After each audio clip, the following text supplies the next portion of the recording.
அஸ்ஸலாமு அலைக்கும் மாமா. வலைக்கும் சலாம். நீங்க பேசுறீங்க? மாமா நான் நேத்தும் முன்னாத்து ஒரு உங்களோட பயான் பார்த்திருந்தோம். இந்த மாதிரி பாலிடிக்ஸ்க்காக போட்டிருந்தீங்க. சொல்லுங்க. எல்லா நம்ம உலமா ஜமாத்துலயும் அறிக்கை வந்துச்சு, இந்த மாதிரி புது கட்சிக்கு இது பண்ணாதீங்க, பாஜக இது பண்ணாதீங்க. மறைமுகமா தான் டிஎம்கே ஓட்டு போடும்போது எல்லாம் உலமாலையும் எல்லாம் நீங்களோட பயம் எல்லாமே வந்துச்சு. சரிங்க. ஆனா இப்ப நம்ம ஒருத்தரை அறியாம, நம்ம சரியத்துல இருக்கிற ஒருத்தர் அறியாம, அவர் நம்ம கண்ணு கூட பார்க்காம காது கூட கேட்காம நம்ம ஒருத்தர் சொல்லக்கூடாதுல்ல போனா, இவர் வந்து பிஜேபியில இருக்காரு, இவர் வந்து சி டீம்ல பி டீம்ல டைரக்டா இவரு இதுலதான் இருக்காரு, மோடியோட சப்போர்ட்ல தான் இருக்காருன்னு சொல்லி நம்ம சொல்ல முடியாதுல்ல போனா. சொல்லுங்க, விஜய் சப்போர்ட்டா பேசுறீங்க அப்படிதானே? விஜய் சப்போர்ட்டா பேசுறீங்க அப்படிதானே? விஜயை பத்தி விஜய்க்கு என்ன அருகதை இருக்குது ஆட்சி பண்றதுக்கு, தமிழ்நாட்டை ஆள்றதுக்கு என்ன அருகதை இருக்குதான்னு சொல்லுங்களேன். ஏதாவது அனுபவம் இருக்குதா, அல்ல ஏதாவது ஒரு பாரம்பரியமா அரசியல் பின்னணியில் வந்தவரா, அல்ல யாராவது அரசியல் தலைவர்கிட்ட அரசியல் கத்துக்கிட்டாரா, ஆட்சி நிர்வாகத்தை கத்துக்கிட்டாரா? வெறும் சினிமா நடிகைங்கிற ஒரு கவர்ச்சியை தவிர என்ன மனசாட்சி படி சொல்லுங்க. நீங்க ஒரு முஸ்லீம், அல்லாஹ் பயந்த முஸ்லீம், ஒரு மனசாட்சி படி சொல்லுங்க. ஒரு சினிமா கவர்ச்சிங்கிற அந்த ஹராமான கவர்ச்சியை தவிர வேற என்ன தகுதி இருக்கு சொல்லுங்க பாப்போம். சொல்லுங்க. மத்ததான் பாடுங்க. அது அவர் பி டீமா சி டீமா அதெல்லாம் இருக்கட்டும். ஒரு அருகதை இல்லாத ஒருத்தர், தகுதி இல்லாத ஒரு ஆட்சி அதிகாரத்தை கொடுத்தா ரசூலா சொல்றாங்க ஃபதஹத்தல் அர்து கைரு மின் ஃபௌகியா இதா உல்லியல் அம்ரிலா கைரி அஹ்லிஹி. அதுக்கான மற்றவங்க எல்லாம் தகுதியானு சொல்லல. இதே திமுக எடுத்துக்கிட்டா அவங்களுக்கு ஒரு பாரம்பரியம் இருக்குது, பாரம்பரியமா நிர்வாகம் பண்றாங்க, ஆட்சி அதிகாரம் பண்றாங்க, ஒரு பாரம்பரிய குடும்பத்தில் உள்ளவங்க. அந்த நிர்வாகம் சரியா தப்பா அதெல்லாம் அடுத்த பிரச்சனை.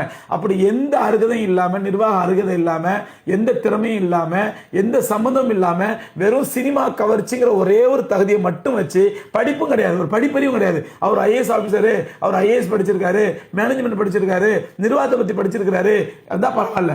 அப்ப யோசிச்சு பாருங்க, ஒரு இவ்வளவு பெரிய மாநிலத்தை ஆள்றதுக்கு எந்த அருகதையுமே இல்லாம வெறும் ஒரே ஒரு சினிமா கவர்ச்சி, ஹராமான கவர்ச்சி. அந்த ஹராமான கவர்ச்சியை வச்சு ஒரு தகுதி இல்லாத ஒருத்தனை நீங்க தேர்ந்தெடுத்தீங்கன்னா அல்லாஹ்ட பதில் சொல்ல வேண்டாமா? அவனுக்கு ஓட்டு போட்டீங்கன்னா இது ஹராம் இல்லையா? ரசூலா சொல்றாங்க இதா உல்லியல் அம்ருலா கைரி அஹ்லிஹி, தகுதி இல்லாத இடத்துல பொறுப்பை கொடுக்கப்பட்டால் ஃபதஹத்தல் அர்து கைரு மின் ஃபௌகியா, பூமிக்கு மேல் வசிப்பதை விட பூமிக்கு அடியில் அழிஞ்சு போயிடலாங்கிறாங்க ரசூலுல்லாஹ். பூமிக்கு மேல் வசிப்பதை விட பூமி கீழே போயிடலாம், அழிஞ்சு போயிடலாம், மூத்தா போயிடலாம் அப்படின்றாங்க. அதே மாதிரி இன்னொரு ஹதீஸ்ல வருது இதா உல்லியல் அம்ரிலா கைரி அஹ்லிஹி ஃபந்ததிரி சா, ஒரு தகுதி இல்லாத இடத்துல நீ அதிகாரத்தை ஒப்படைத்தால் அதுக்காக கியாமத்தினால எதிர்பார்க்கன்றாங்க, கியாமத்தினால அடையாளங்கிறாங்க. அப்ப என்ன அருகதை, எதை நீங்க அருகதைன்னு சொல்ல வரீங்க? விஜய்க்கு ஒரு நல்ல முஸ்லிம், ஒரு விஜய்ங்கிற அந்த சினிமா ஹராமான கவர்ச்சி, அதே சொல்ல வர்றேன். சினிமா கவர்ச்சி ஹராமான கவர்ச்சி இல்ல.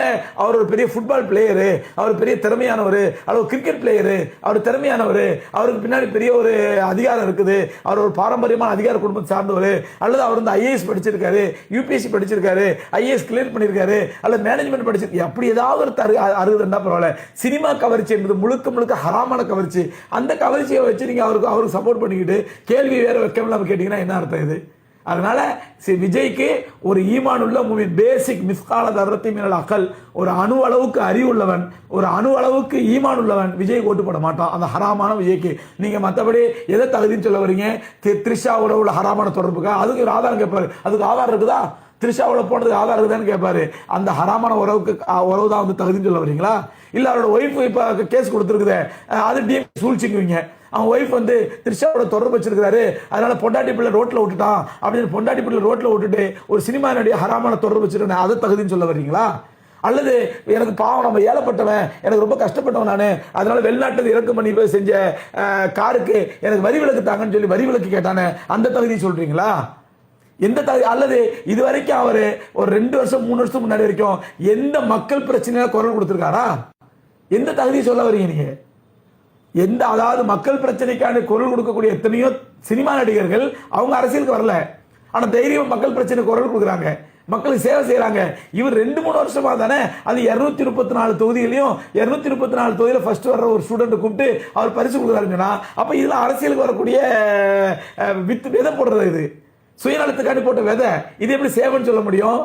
அதனால எந்த விதத்திலுமே அரசியலுக்கு தகுதி இல்லாத, ஆட்சி செய்வதற்கு அருகதை இல்லாத விஜய்க்கு யாராவது ஹராமான கவர்ச்சியை மட்டும் நம்பி ஓட்டு பண்ண நினைச்சுக்கிறான். முஸ்லீமா இருந்தாலும், முஸ்லீமான ஆணா இருந்தாலும் பெண்ணா இருந்தாலும் அல்லாஹ்ட பதில் சொல்லணும், அல்லாஹ்ட பாவி ஆயிடுவீங்க. ஞாபகத்தில் வச்சுங்க.